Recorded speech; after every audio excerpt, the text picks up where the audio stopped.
The US Treasury Secretary said that hours of meetings with her Chinese counterparts helped put a floor under the turbulent Sino-US relations. Concluding her Beijing visit, Janet Yellen added, "The world is big enough for both countries to thrive." Chloe Feng reports. US Treasury Secretary Janet Yellen declared that her 4-day Beijing visit had borne fruit, describing the meetings as direct, substantive, and productive.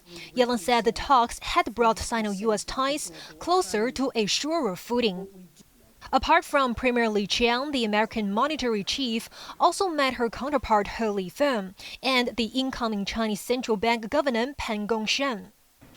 Her trip has brought hope that the two superpowers were finally ready to mend their relations. The two sides have been engaged in a tense trade war, with tit-for-tat moves, including sanctions and export restrictions on key technologies and raw materials. We know that a decoupling of the world's two largest economies would be disastrous for both countries and destabilizing for the world, and it would be virtually impossible to undertake. President Biden and I do not see the relationship between the U.S. and China through the frame of great power conflict. We believe that the world is big enough for both of our countries to thrive.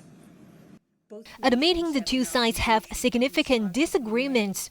Yellen claimed the Beijing officials acknowledged her argument that diversifying critical supply chains was not the same as decoupling. In return, Beijing raised concerns over an unexpected U.S. executive order restricting outbound investment. And Yellen assured her counterparts that any such measure will only target sensitive sectors involving national security. She also raised the importance of ending Russia's invasion of Ukraine and urged Chinese firms to avoid providing Russia with material support or means to evade sanctions.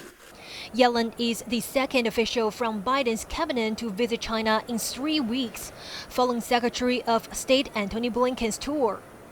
U.S. climate envoy John Kerry is also expected to visit China later this month to see how Beijing and Washington can find more common ground on tackling global warming. Chloe Feng, HKIBC.